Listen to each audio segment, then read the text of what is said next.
Assalamualaikum warahmatullahi wabarakatuh. Sahabat Kuas TV yang dirahmati Allah, berjumpa lagi dengan kami di acara Ramadanku, Ramadan bersama Kuas. Semoga kita selalu diberikan kesehatan agar dapat menjalankan ibadah puasa Ramadan ini. Kali ini dengan Ana Faizana Fasakina akan memperbincangkan tentang permasalahan seputar Ramadan bersama Abah.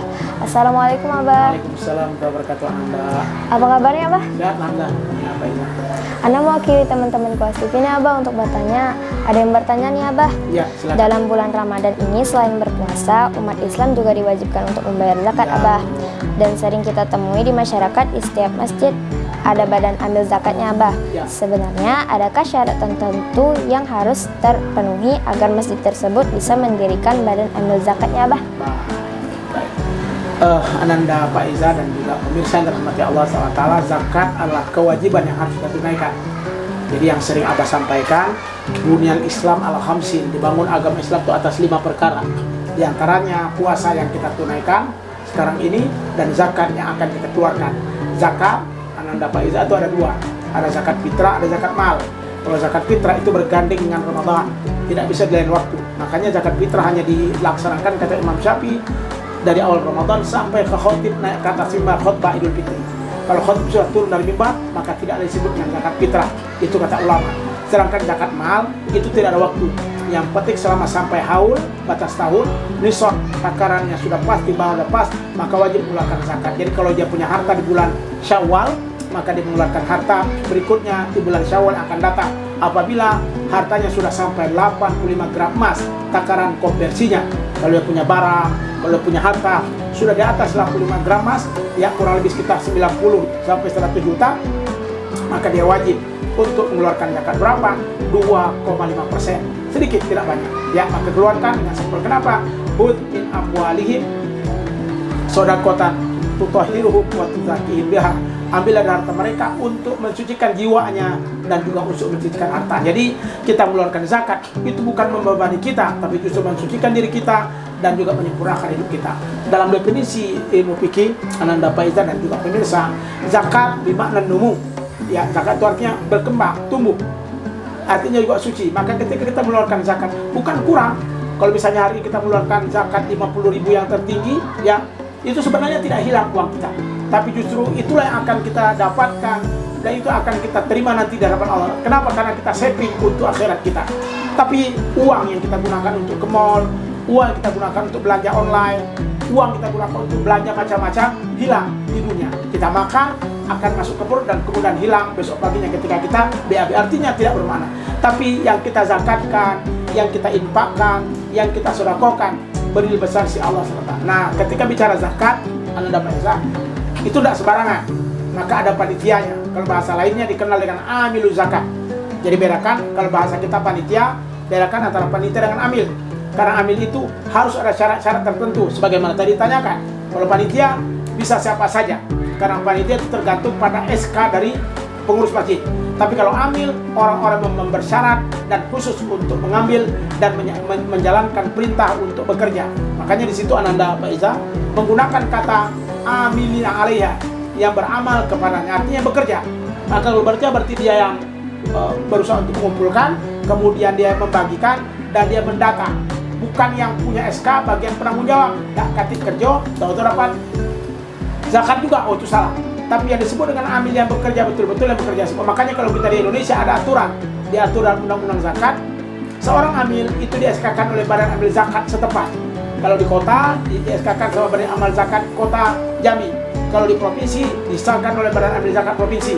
Itu ada SK-nya. Nah, SK itulah nanti akan menjadi kekuatan bagi seorang yang mengumpulkan zakat yang disebut dengan amil. Kalau tidak, maka tidak ada dikategorikan amil. Karena kalau bicara amil, berarti dia berhak dapatkan zakat. Ya, ini tidak sembarangan. Ya, nah kalau panitia beda dengan amil. Ya, beda dengan amil. Kalau panitia yang di SK-kan. Ya, misalnya pemirsa yang dirahmati Allah, kebetulan memang kan ada SK panitia zakat. Itu dari atas sampai ke bawah jumlahnya sampai ratusan. Karena kenapa? Yang penasehatnya ada, kerja pernah, gawe cuma nengok-nengok, kemudian dapat juga, itu salah. Ya, atau mungkin ada pula yang penanggung macam-macam. Padahal yang kerja cuma penerima zakat. Nah itulah yang amil sesungguhnya. Mereka bekerja, mereka mendata, mereka menerima, dan mereka yang mendistribusikan. Jadi intinya beda antara panitia zakat dengan amil zakat. Amil zakat khusus, mereka mendapatkan tempat yang khusus dan tempat yang sempurna. Di antara syaratnya jelas adalah orang laki-laki, kemudian seorang muslim, berakal dan sempurna, dan tidak kategori Bani Hashim. Bani Hashim adalah keturunan daripada Muhammad. Karena keluarga Nabi tidak boleh mendapatkan zakat dulu pendapat ulama. Ya, tapi selain itu silakan. Yakin hari ini di Indonesia tidak ada. Tapi Ustaz Habib itu lain, Habib lain. Tapi betul-betul keturunan Nabi secara full tidak boleh mendapatkan zakat dari zakat ditunaikan. Karena Nabi tidak memberikan zakat kepada keluarga dan ahli baitnya. Begitu menurut pendapat para ulama. Jadi intinya dia seorang adil, orang sempurna yang bekerja dengan maksimal untuk memberikan kesempurnaan zakat. Karena anak-anak Pak Iza dari 8 asnaf penerima zakat, amil itu nomor 3. Quran surah At-Taubah 60, innamas sadaqat lil fuqara wal masakin wal amilina 'alaiha. Sesungguhnya zakat itu diberikan kepada fuqara, orang-orang fakir, miskin, wal amil terhadap pekerjaan. Makanya amil yang sempurna. Ada juga ulama mengatakan apapun syarat di bawahnya, intinya ada balik kepada fakir miskin. Maka amil yang paling diutamakan untuk mendapatkan zakat adalah amil yang fakir dan miskin. Kan ada amil yang memang tak latih, gaji tidak banyak, kerja udah anu, maka dia wajar dan wajib mendapatkan zakat. Bukan karena amilnya, tapi juga karena dia termasuk orang yang memang du'afa. Selain amil, juga dapatkan du'afanya insya Allah. Maka seorang amil beda dengan panitia. Kalau amil berhak dapat dari zakat yang dikumpulkan, tapi panitia tidak berhak dapat dari yang dikumpulkan. Karena itu haknya orang-orang yang amil, karena bagian daripada penerima zakat insya Allah. Begitu Ananda Faiza. Oh begitu ya, Ya. Abah. Oke baik Abah, terima kasih Abah atas Sama-sama, penjelasannya. Ada pertanyaan kedua nih Silakan, Abah, dari Ananda. teman-teman Positifin Abah. Ya, Masih tentang zakat fitrah Abah. Di Ya. antara asnaf yang menerima zakat adalah fisabilillah. ya. Apakah termasuk guru ngaji, para imam dan ustadz Abah? Karena ada sebagian ulama yang mengatakan guru ngaji, ustadz dan para imam tidak termasuk fisabilillah. Yang dimaksudkan fisabilillah hanya untuk orang yang berperang seperti di Palestina. Mohon penjelasannya Abah. Ya, baik. Memang ada pendapat itu karena dianggap guru ngaji, kemudian juga mereka-mereka yang mengajar itu termasuk fisabilillah. Kenapa? Karena mereka berjalan ya. Kenapa? Dalilnya man kharaja fi talabil ilmi fa huwa fi sabilillah yarji'a. Siapapun yang keluar untuk menuntut ilmu, artinya orang yang pergi belajar, macam Ananda, Faiza dan juga siapapun datang untuk menuntut ilmu, itu dia termasuk fisabilillah. Yang ngajarnya juga fisabilillah menurut pendapat ulama. Walaupun ada bilang ada cocok itu, ya, karena fisabilillah mereka yang berperang. Ya, kalau kita lihat di dalam konteks perang. Hari ini kan Indonesia tidak perang. Apa guru-guru apa kita nak diajak ke Palestina megang senjata tidak bisa. Maka tujuannya bukan pada orang yang perang tidak, tapi mereka guru ngaji yang memang semangat juangnya tinggi, gaji tidak ada banyak, cuma dapat sedikit, pergi mengajar ngaji kemana-mana. Inilah untuk mendapatkan zakat dalam kategori fisabilillah. Itu ada guru ngaji ya, motor tak punya, kendaraan pun tak ada, kadang-kadang beli minyak pun susah, maka wajar dia mendapatkan zakat. Ditambah pula kadang-kadang tempat dia mengajar ngaji tak bayar-bayar, sehingga kesian guru ngajinya. Ya, maka dari itu layak mereka mendapatkan karena dedikasinya. Tapi lagi-lagi ada Faiza pemirsa dirahmati Allah SWT. Intinya ketika dia guru ngaji, kemudian ketika dia seorang guru yang memang fakir dan miskin balik ke atas tadi, maka dia layak untuk mendapatkan zakat ini. Karena dia apa? Fisabilillah, berada di jalan Allah. Bahkan dulu waktu Ustaz santri juga dikasihkan zakat santri ketika Ustaz masih Jawa Timur, karena dikategorikan sebagai fisabilillah. Ya, wabni sabil, orang yang berjalan. Karena Ustaz sedang belajar, jadi itu juga kategori fisabilillah. Karena fisabilillah memang sesungguhnya kalau kita terjemah adalah yang perang di jalan Allah, jadi Palestina. Tapi kita tidak dalam keadaan itu, kita tenang. Alhamdulillah negara kita masih aman, sehingga kita fisabilillahnya adalah mereka yang berjuang untuk memintarkan orang, mereka berjuang untuk memahamkan Al-Quran, dan mereka berjuang untuk mendapatkan ilmu supaya dekat dengan Allah dan memberikan nasihat pada yang lain. Jadi intinya ada memang pendapat berbeda. Perbedaan jangan jadikan masalah ya.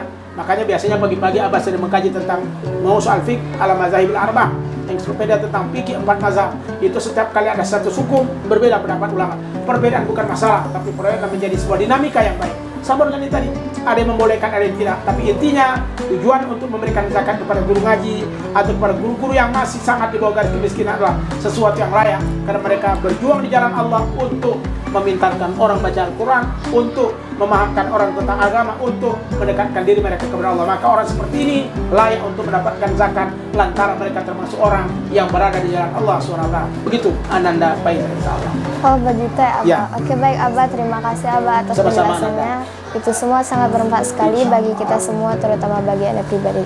Baik pemirsa, demikian perbincangan kita pada kali ini. Jangan lupa like, share, and subscribe. Ana Faizal Sakinah pamit undur diri. Wassalamualaikum warahmatullahi wabarakatuh. Waalaikumsalam.